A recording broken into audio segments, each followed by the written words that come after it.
Assalamualaikum warahmatullahi wabarakatuh. Kami dari kelompok 5 akan mempresentasikan tentang kedudukan badan usaha di Indonesia. Berikut nama kelompok kami. Yang pertama adalah Nila Amalia dengan NIM 200803103036. Yang kedua Nova Anggraini dengan NIM 200803101065. Yang ketiga Nur Alvinda dengan NIM 200803101076. Yang keempat Nurul Aziza dengan NIM 200803103040. Dan yang terakhir Nur Saada dengan NIM 200803101071.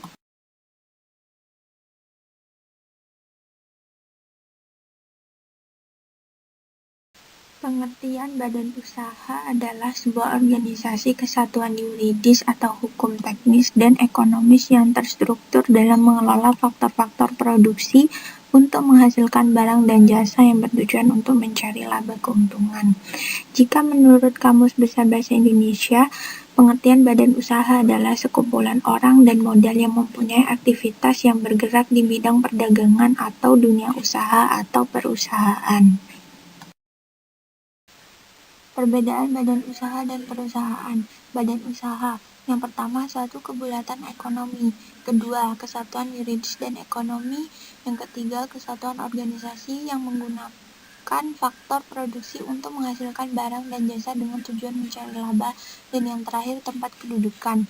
Untuk perusahaan, yang pertama bagian dari badan usaha, yang kedua kesatuan teknis, yang ketiga bagian dari proses produksi dan merupakan alat dan badan untuk memperoleh laba, yang terakhir adalah tempat kediaman atau domisili pabrik atau lokasi. Yang selanjutnya adalah jenis-jenis badan usaha. Yang pertama adalah koperasi, yang kedua BUMN, dan yang ketiga adalah BUMS. Koperasi adalah jenis badan usaha yang beranggotakan orang-orang atau badan hukum perkoperasian. Koperasi melandaskan kegiatannya berdasarkan prinsip gerakan ekonomi rakyat yang berdasarkan asas kekeluargaan. Menurut UU Nomor 25 Tahun 1992 Pasal 5 disebutkan prinsip koperasi, yaitu yang pertama adalah keanggotaan bersifat sukarela dan terbuka. Yang kedua, pengelolaan dilakukan secara demokratis. Yang ketiga, pembagian sisa hasil usaha atau SHU dilakukan secara adil sebanding dengan besarnya jasa usaha masing-masing anggota. Andil anggota tersebut dalam koperasi. Yang keempat adalah pemberian balas jasa yang terbatas terhadap modal. Yang kelima, kemandirian. Yang keenam, pendidikan perkoperasian. Dan yang terakhir adalah kerjasama antar koperasi. Jenis-jenis koperasi. Yang pertama adalah koperasi simpan pinjam. Koperasi simpan pinjam atau koperasi kredit adalah koperasi yang menyediakan usaha simpan pinjam yang melayani anggotanya. Usaha koperasi simpan pinjam bertujuan untuk menolong anggotanya sehingga memberikan pinjaman dengan bunga ringan. Yang kedua adalah koperasi konsumen. Koperasi konsumen adalah koperasi yang menyediakan barang kebutuhan sehari-hari. Kegiatan utama koperasi konsumen adalah membeli kemudian menjual kembali barang atau jasa, sehingga koperasi di sini berperan sebagai distributor bagi produsen dan konsumen. Dan yang ketiga adalah koperasi produsen. Koperasi produsen adalah koperasi yang menyelenggarakan pelayanan di bidang pengadaan barang produksi. Pada umumnya, koperasi produsen beranggotakan para pengusaha kecil atau UMKM dengan menjalankan kegiatan pengadaan bahan baku dan penolong untuk anggotanya. Dan yang ketiga adalah koperasi pemasaran.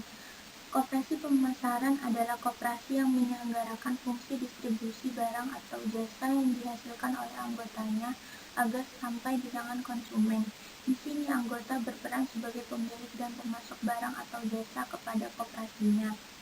Dan yang terakhir adalah koperasi jasa. Koperasi jasa adalah koperasi yang menyelenggarakan usaha yang bergerak di bidang jasa. Contoh dari jenis koperasi ini adalah koperasi angkutan dan koperasi listrik. BUMN. BUMN yaitu Badan Usaha Milik Negara adalah badan usaha yang permodalannya seluruhnya atau sebagian dimiliki oleh pemerintah. Status pegawai badan usaha tersebut adalah pegawai negeri. BUMN sendiri sekarang ada 3 macam, yaitu Perjan, Perum, dan Persero. Perjan adalah bentuk badan usaha milik negara yang seluruh modalnya dimiliki oleh pemerintah. Perjan ini berorientasi pelayanan pada masyarakat, sehingga selalu merugi. Sekarang sudah tidak ada perusahaan BUMN yang menggunakan model perjan karena besarnya biaya untuk memelihara perjan-perjan tersebut. Contoh perjan yaitu PJKA atau Perusahaan Jawatan Kereta Api, kini berganti menjadi PT KAI. Ciri-ciri perjan. 1.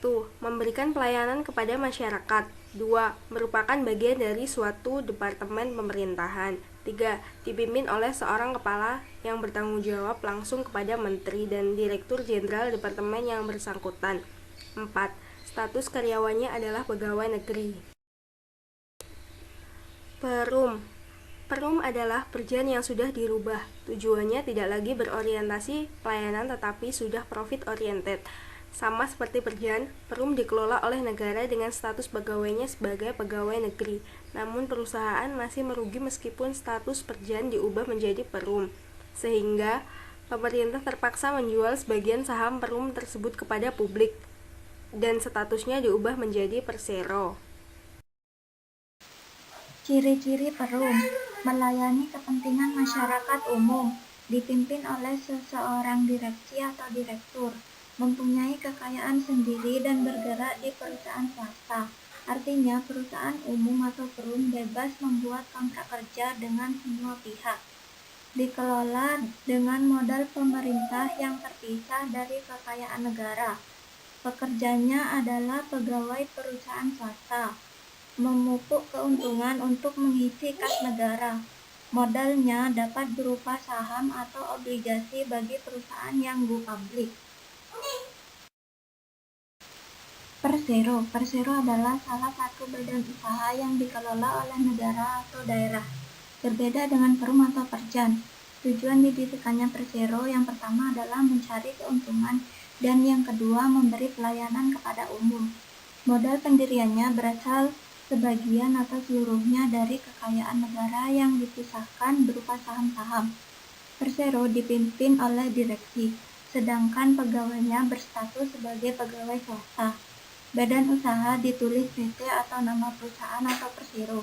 Perusahaan ini tidak memperoleh fasilitas negara. Ciri-ciri Persero: tujuan utama mencari laba atau komersial. Modal sebagian atau seluruhnya berasal dari kekayaan negara yang dipisahkan yang berupa saham-saham. Dipimpin oleh direksi. Pegawainya berstatus sebagai pegawai swasta. Badan usahanya ditulis PT atau nama perusahaan atau Persero. Tidak memperoleh fasilitas negara. BUMS. Badan Usaha Milik Swasta atau BUMS adalah badan usaha yang didirikan dan dimodali oleh seseorang atau sekelompok orang.